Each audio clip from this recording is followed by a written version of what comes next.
Hamas और Israel के युद्ध का असर अब यूक्रेन पर पड़ने लगा है। इजरायल की सेना ने हमास को खत्म करने के लिए जो तरीका अपनाया है, वो अब वैसे ही खतरनाक दस्ते यूक्रेन की सेना में काम करने लगे हैं। इस रणनीति ने पहले ही वार में पुतिन को बहुत बड़ा झटका दे दिया है।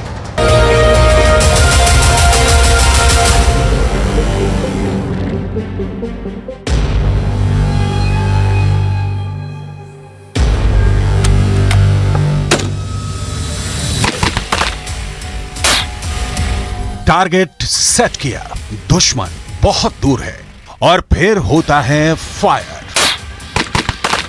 गाजा और इजरायल के युद्ध के बीच यूक्रेन में अब ऐसे हमले हो रहे हैं कि जान बचाना मुश्किल है।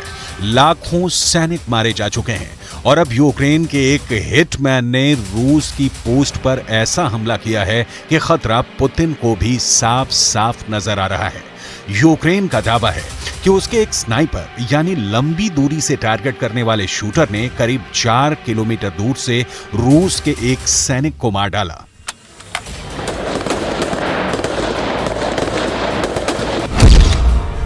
यह स्नाइपर अटैक का वर्ल्ड रिकॉर्ड कहा जा रहा है। यूक्रेन के स्नाइपर ने 3800 मीटर दूर से रूस के फौजी को एक गोली मारकर खत्म कर दिया। 3800 मीटर यानी 12,467 फीट।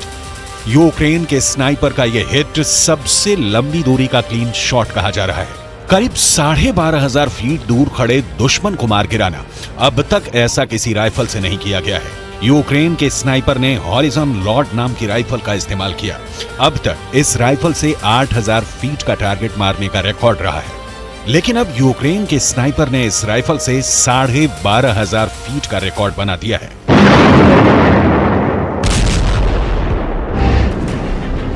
रूस और यूक्रेन के युद्ध में इस वक्त कई ऐसे मोर्चे हैं जहां का फैसला स्नाइपर का युद्ध कर रहा है।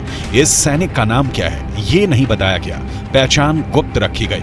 रूस की फौज के बीच में अब स्नाइपर को घोस्ट ऑफ यूक्रेन कहा जा रहा है। इस स्नाइपर ने कैसे मौत के घाट उतारने वाला वर्ल्ड रिकॉर्ड बनाया, इस पर अमेरिका से लेकर इजरायल और ईरान से लेकर ब्रिटेन और कनाडा तक सबकी नजर है। यूक्रेन के इस स्नाइपर ने 12,467 फीट की दूरी पर टारगेट को खत्म किया है।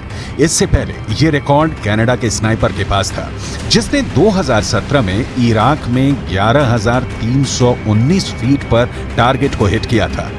2022 में यूक्रेन के ही एक और स्नाइपर ने 8,819 फीट पर एक टारगेट को खत्म कर दिया था।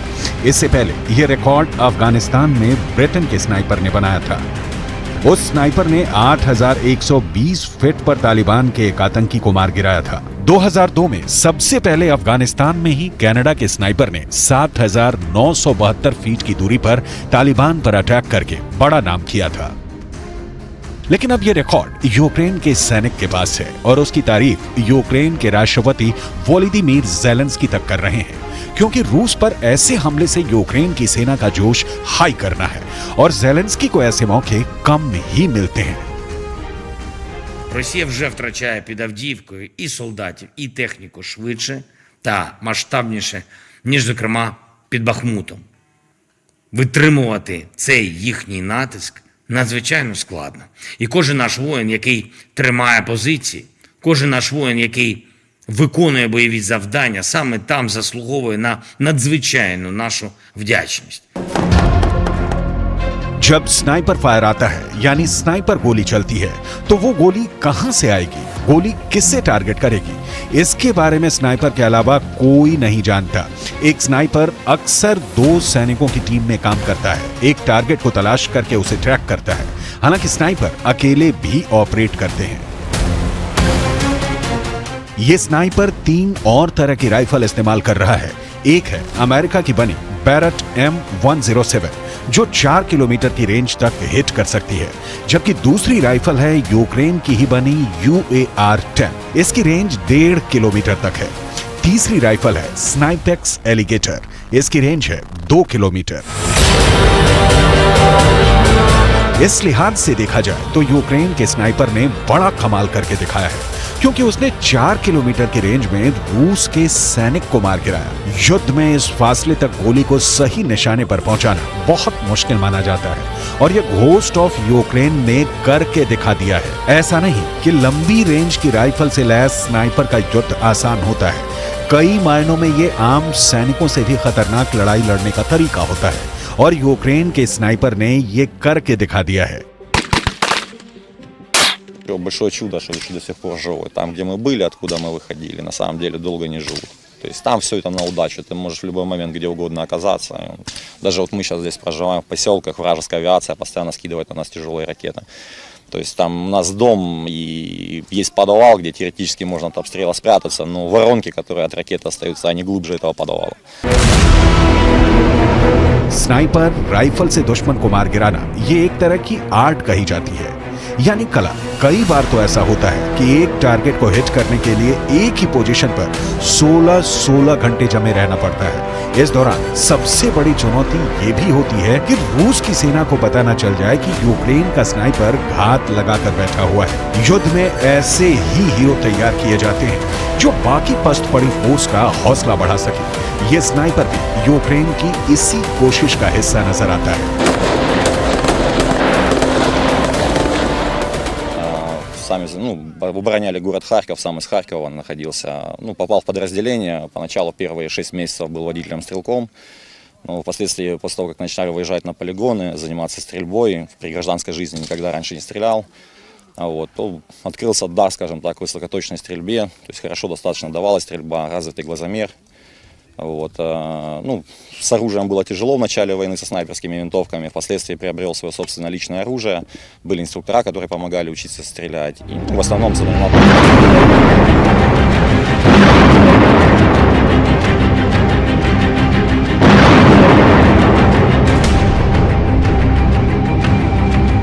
यूक्रेन का इस युद्ध में एक बड़ा मकसद रहा है कि कैसे स्नाइपर अटैक के जरिए रूस के बड़े बड़े कमांडरों को खत्म किया जाए। ऐसा यूक्रेन की सेना ने करके भी दिखाया है, क्योंकि रूस के कई जनरल स्नाइपर अटैक में ही खत्म किए गए हैं और इसकी वजह से पुतिन को भी बहुत शर्मिंदगी उठानी पड़ी है।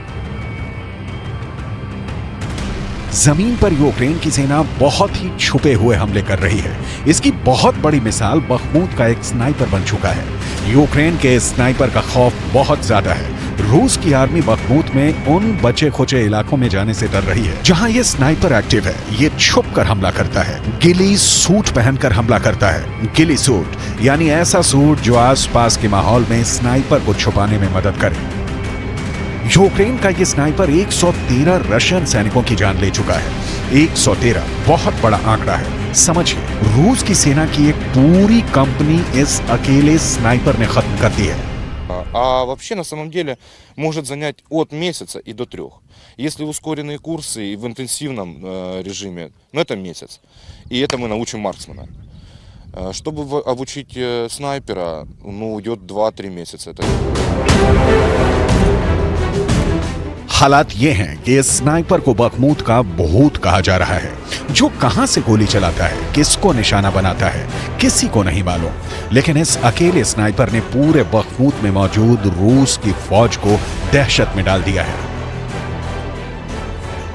यूक्रेन का ये स्नाइपर इतना खतरनाक है कि उसने अपनी लॉन्ग रेंज स्नाइपर राइफल से 2.5 किलोमीटर के फासले तक रूस के सैनिकों को टारगेट किया है और ऐसा ही इसने 113 रशियन सैनिकों को मौत के घाट उतार दिया। Русского, скажем так, совершить выстрел, попасть в него с расстояния 600-800 метров, ничего. На самом деле, в какой-то момент ты при первом выстреле ты ничего не понимаешь, что произошло, проходит день, до тебя что-то доехало, а потом просто на самом деле ничего не чувствуешь. यूक्रेन में खेरसोन और बखमूत में हजारों ऐसे सैनिक मारे गए हैं जिनको स्नाइपर राइफल से निशाना बनाया गया। ऐसा दोनों तरफ से हुआ है। बखमूत का युद्ध ज़ेलेंस्की के लिए आसान रहा, न पुतिन के लिए। वैगनर के लड़ाकों ने जो शुरुआत में कामयाबी हासिल की, उसके बाद से रूस यहां कमांडिंग पोजीशन में है। लेकिन बखमूत का 10% इलाका अब भी ऐसा बचा हुआ है जहां युद्ध जारी है और यहीं पर यह स्नाइपर रूस के लिए खतरा बना हुआ है। आखिर एक स्नाइपर की वजह से अपनी एक कंपनी फौज खो देना, यह रूस जैसे देश के लिए बहुत शर्मनाक कहा जाएगा।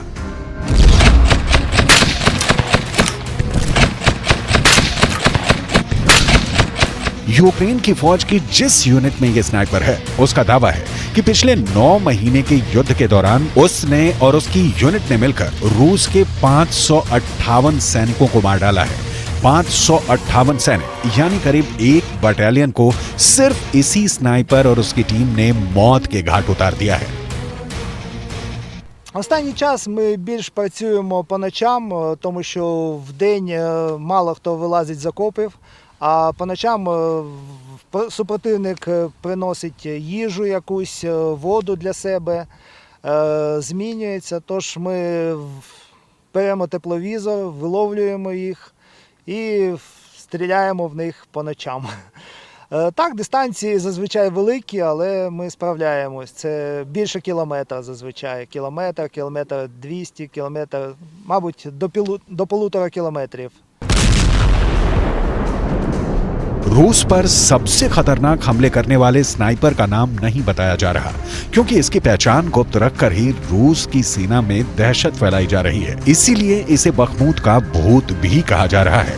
इसकी यूनिट का दावा है कि उसने रूस के कई हाई प्रोफाइल अफसरों को स्नाइपर हमले में ही मार गिराया है।